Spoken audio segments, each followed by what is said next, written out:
YouTube पर ओम coaching bye SPD आपका बहुत बहुत स्वागत करते हैं। जी हाँ, मैं आपका अपना प्रदीप मलिक आज बीएड से रिलेटेड इन कुछ इम्पोर्टेंट क्वेश्चन लेकर आया हूँ। मैं आपको बता दूँ, बीएड सेकेंड ईयर के एग्जामिनेशन फॉर्म स्टार्ट हो गए हैं और उससे कोई रिलेटेड कोई भी प्रॉब्लम हो, मैंने वीडियो आपको सेंड कर दी है, आप देख सकते हैं। और इसके साथ मैं आपको बता दूं, after 10 and 15 days BEd second year के भी एग्जामिनेशन फॉर्म स्टार्ट होने वाले हैं। तो इसी के साथ एग्ज़ाम से पहले मैं कुछ इम्पोर्टेंट क्वेश्चन लेकर आया हूं।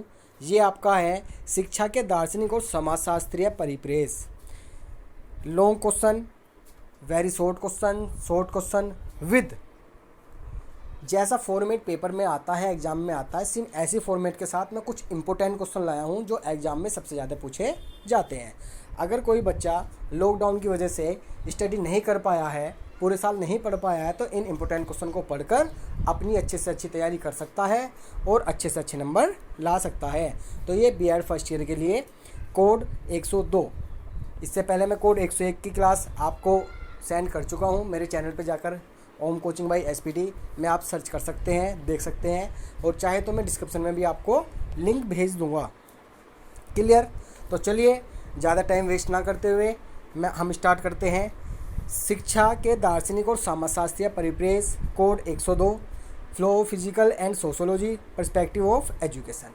मैं आपको बता दूं कि बीएड सेकेंड ईयर के भी एग्जामिनेशन फॉर्म भरे जा रहे हैं और उसके लिए भी उनके एग्ज़ाम से पहले इम्पोर्टेंट क्लास में स्टार्ट करने जा रहा हूं और डे बाई डे वो भी मैं डालता रहूँगा। चलिए तो हम स्टार्ट करते हैं। सबसे पहले लॉन्ग क्वेश्चन के बारे में बता दूं, 3 क्वेश्चन करने हैं आपको। एक क्वेश्चन 16 नंबर का है, टोटल हो गया 48 मार्क्स, यानी कि लॉन्ग क्वेश्चन आपके 48 मार्क्स के हैं। 6 क्वेश्चन आएंगे जिनमें से आपको सिर्फ 3 क्वेश्चन करने हैं। मैं फॉर्मेट भी आपको बता रहा हूँ और साथ में कुछ इंपॉर्टेंट क्वेश्चन भी मैं फिर बता दूं। 6 क्वेश्चन आएंगे, 2 में से 1, 2 में से 1, 2 में से 1, हर 2 में से 1 सिलेक्शन करना है आपको, यानी कि 6 में से टोटल 3 क्वेश्चन करने हैं। और एक क्वेश्चन 16 मार्क्स का होगा और 3 क्वेश्चन हो गए 48 मार्क्स के। तो पहला क्वेश्चन हम बात करते हैं, शिक्षा से आप क्या समझते हो? शिक्षण पद्धति का वर्णन कीजिए। इंपॉर्टेंट क्वेश्चन है। और प्रकृतिवाद, आदर्शवाद और दर्शनशास्त्र से आप क्या समझते हैं? What do you understand by philosophy, idealism and naturalism? तो इन 2 में से कोई एक क्वेश्चन करना है और मैंने ये दोनों ही इंपॉर्टेंट क्वेश्चन डाले हैं, आप इसे लर्न कर सकते हैं। बात करते हैं नेक्स्ट क्वेश्चन की। Question number 2, what do you understand by socialisation? What are the main elements responsible for the socialisation of child? Explain. समाजीकरण से आप क्या समझते हैं? बालक के समाजीकरण के लिए कौन कौन से प्रभावक तत्व हैं, समझाइए। और इसके अपोजिट में क्वेश्चन दूसरा, what do you understand human resources development? Explain in brief. मानव संसाधन से आप क्या समझते हैं, संक्षेप में स्पष्ट कीजिए। तो ऐसी इन 2 क्वेश्चन में से कोई एक क्वेश्चन आपको करना है और मैं आपको बता दूं, मैंने सिर्फ वही क्वेश्चन लिए हैं जो सबसे ज़्यादा इंपॉर्टेंट है। आप सारे क्वेश्चन लर्न ना करके इन्हीं क्वेश्चनों को भी आराम से लर्न कर सकते हैं यदि अगर आपने पूरे साल बीएड से रिलेटेड कोई भी स्टडी नहीं की है। नेक्स्ट क्वेश्चन पर चलते हैं हम। क्वेश्चन नंबर 3 की बात करते हैं। Discuss in brief the education philosophy of Gandhi ji. Mahatma Gandhi ji के शिक्षा दर्शन की संक्षिप्त विवेचना कीजिए। Very very most important question, बहुत ज़्यादा आता है, मैं फिर बता रहा हूँ। क्वेश्चन नंबर 3 ये वेरी मोस्ट इंपॉर्टेंट है और जो इसके ऑप्शन में है वो भी इंपॉर्टेंट है। इस क्वेश्चन को तो ध्यानपूर्वक पढ़ ले। और मैं बात करते हैं, discuss in detail the philosophical thought of Aristotle. अरस्तु के दार्शनिक विचारों की विस्तृत विवेचना कीजिए। ये इतने इंपॉर्टेंट दोनों क्वेश्चन हैं कि सबसे ज़्यादा आते हैं, या तो दोनों क्वेश्चन या इन दोनों में से कोई भी एक क्वेश्चन जरूर एग्जाम में पूछा जाएगा। इन दोनों क्वेश्चन को ध्यान से पढ़ ले, या तो शॉर्ट क्वेश्चन या लॉन्ग क्वेश्चन, जरूर ये क्वेश्चन जरूर पूछा जाएगा। अब हम बात करते हैं शॉर्ट क्वेश्चन की। तो शॉर्ट क्वेश्चन का पहले मैं फॉर्मेट बता दूं। 4 क्वेश्चन करने हैं आपको, 8 क्वेश्चन आएंगे, मैं आपको बता दूं 8 क्वेश्चन आएंगे, 4 क्वेश्चन करने हैं और एक क्वेश्चन 4 मार्क्स का होगा। 4 × 4 = 16 मार्क्स। तो टोटल ये भी आपका कितने का हो गया, 16 मार्क्स का। लॉन्ग क्वेश्चन 48 और शॉर्ट क्वेश्चन 16 मार्क्स। 8 में से आपको कितने क्वेश्चन करने हैं, कोई भी सिलेक्टिव 4 क्वेश्चन। और इसके साथ शॉर्ट क्वेश्चन में मैं कुछ क्वेश्चनों के साथ आंसर भी लेकर आया हूँ, जिससे कि आप हमारे ही चैनल से आसानी से पढ़ के ही इसे याद भी कर सकते हैं, क्योंकि कुछ क्वेश्चन हैं जिनका बुक में लैंग्वेज में समझ में नहीं आता, तो आप हमारे चैनल से पढ़ सकते हैं। तो बात करते हैं question number first. What do you understand by pragmatist? Describe various types of प्रैग्मिस्ट।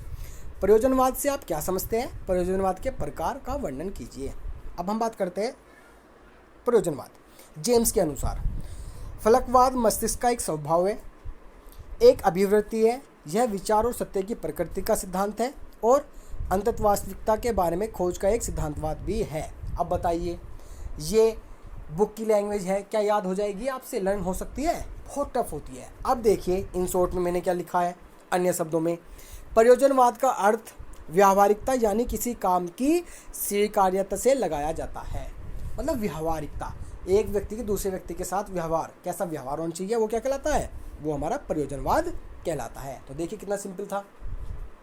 तो ऐसे बहुत सारे क्वेश्चन हैं, मैं आपको फिर बता दूं बुक में, जिसका आंसर आपको पढ़ने के बाद भी समझ में नहीं आएगा तो आप मुझे कमेंट बॉक्स में लिख सकते हैं, कॉल कर सकते हैं, व्हाट्सएप नंबर पर ज्वाइन कर सकते हैं, तो मैं आपको बहुत ही ईजिली भाषा में हर क्वेश्चन का आंसर आसानी से समझा दूंगा। अब बात करते हैं प्रकार की। प्रयोजनवाद के प्रमुख 4 रूप हैं। नंबर 1 प्रयोगवाद प्रयोजनवाद, नंबर 2 नाम रूपतावादी प्रयोजनवाद, नंबर 3 जीव विज्ञानवाद प्रयोजनवाद और मानवतावादी प्रयोजनवाद। क्वेश्चन नंबर 2 की बात करते हैं। What do you understand by Sankhya philosophy? Describe the characteristic of Sankhya philosophy. Sankhya दर्शन से आप क्या समझते हैं? सांख्य दर्शन की विशेषता बताइए। Question number 3 what do you understand bye educational sociology? शैक्षिक समाजशास्त्र से आप क्या समझते हैं? आंसर देखिए, शैक्षिक समाजशास्त्र समाजशास्त्र की वह शाखा है जो शिक्षा तथा समाजशास्त्र का समन्वित रूप है।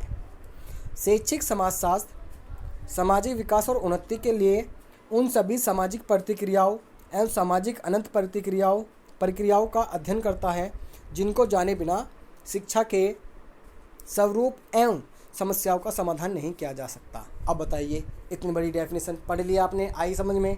नहीं ना। तो इसीलिए मैं आपको ये क्वेश्चन दे रहा हूँ, इनके आंसर दे रहा हूँ, जिससे कि आप आसानी से लर्न कर सकते हैं। जी हाँ, मैंने जब बीएड का एग्ज़ाम दिया था लास्ट ईयर, तो मैंने भी इन्हें पढ़ा, मेरी समझ में नहीं आया, उसके बाद मैंने इनका अध्ययन करा और बहुत ही ईजिली भाषा में समझा, लिखा और अच्छे नंबरों से पास भी हुआ। अब अन्य शब्दों में बात करते हैं हम। शैक्षिक समाजशास्त्र वह विज्ञान है जो शिक्षा संबंधी आवश्यकताओं की पूर्ति करने वाली प्रक्रियाओं, जनसमूह, संस्थाओं तथा समितियों का अध्ययन करता है। देखो कितनी ईजी है।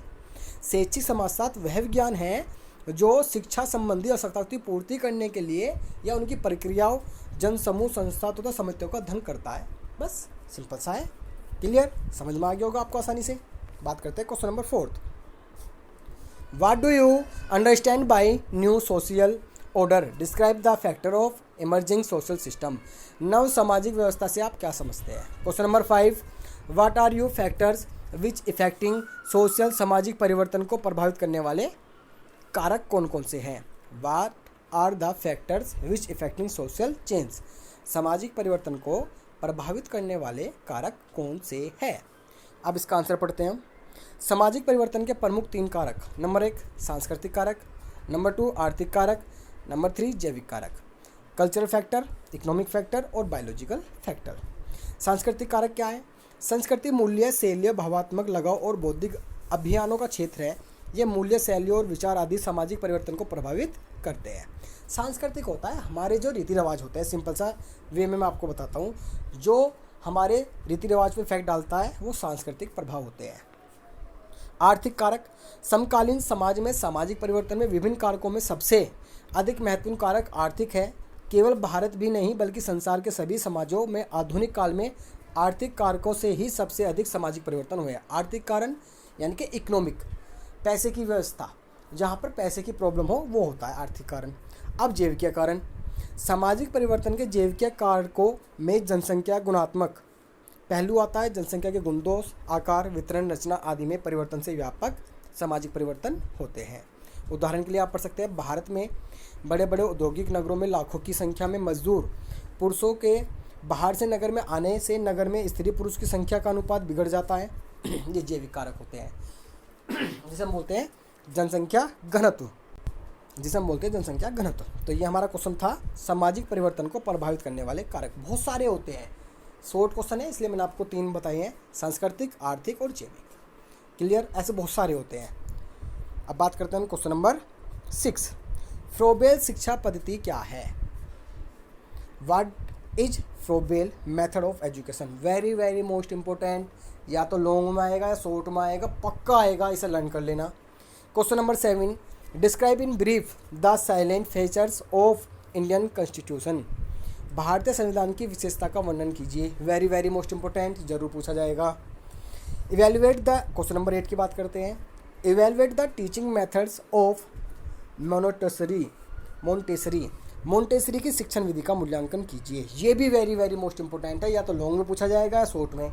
तो ये सभी क्वेश्चन जितने भी इंपॉर्टेंट थे मैंने आपको इस पेपर के माध्यम से, जो मैंने खुद बनाया है, सेल्फ बनाया है, इसमें मैंने आपको क्या समझाया, विद फॉर्मेट इंपॉर्टेंट क्वेश्चन दिए हैं। अब इसके बाद हम बात करते हैं वेरी शॉर्ट क्वेश्चन की। तो बात करते हैं वेरी शॉर्ट क्वेश्चन की। ये 8 क्वेश्चन मल्टीप्लाई 2 = 16, 10 क्वेश्चन में से 8 करने हैं, ये 10 क्वेश्चन आएंगे और 2 नंबर का एक क्वेश्चन होगा और ये 16 मार्क्स के होंगे। टोटल आपका हो गया 80 मार्क्स। 3R की शिक्षा का क्या अर्थ है? आंसर, 3R का अर्थ है reading, writing, arithmetic.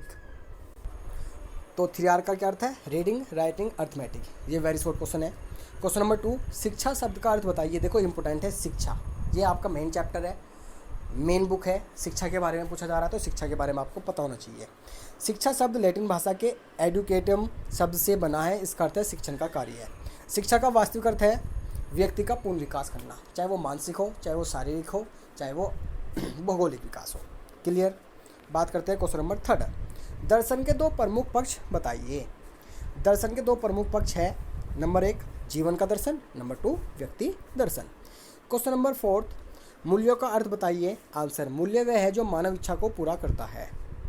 Question number 5, संविधान का स्रोत किसे माना जाता है? भारत की जनता को संविधान का स्रोत माना जाता है, या इसकी जगह आ सकता है संविधान का, या प्रारूप समिति का अध्यक्ष कौन थे? डॉक्टर भीमराव अंबेडकर, याद रखना आप। क्वेश्चन नंबर 6, जनतंत्र का अर्थ बताइए। आंसर, जनतंत्र का अर्थ है जनता के हाथ में शक्ति। अब इसके बाद देखिए note, 4 question filling the blanks, 4 question और बचे, वे फिलिंग द ब्लैंक भी आ सकते हैं, मैचिंग द वर्ड भी आ सकते हैं।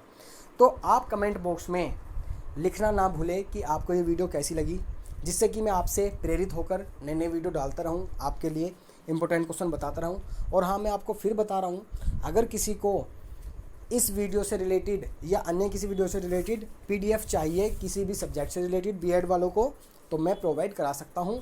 मैं डिस्क्रिप्शन में आपका व्हाट्सएप नंबर दूंगा, आप ग्रुप ज्वाइन कर सकते हैं, क्योंकि मैं एक व्हाट्सएप ग्रुप बना रहा हूँ जिसमें सभी B.Ed स्टूडेंट को मैं इन्वॉल्व करूँगा, सबको ऐड करूँगा एक साथ, और उनकी सारी प्रॉब्लम का समाधान मैं करता रहूँगा।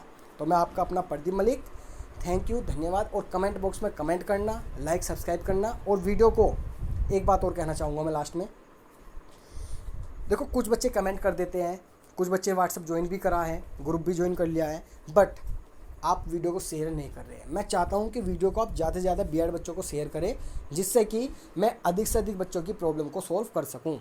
क्योंकि मेरा एक ही मकसद है कि किसी भी बच्चे को कोई प्रॉब्लम ना हो। और इस लॉकडाउन की समस्या में घर बैठे बच्चे बाहर नहीं निकल पा रहे हैं, तो मैं घर बैठे सबके लिए हर सुविधा उपलब्ध कराना चाहता हूँ, जिससे कि घर बैठे ही आधे से ज़्यादा प्रॉब्लम उनकी सॉल्व हो जाए।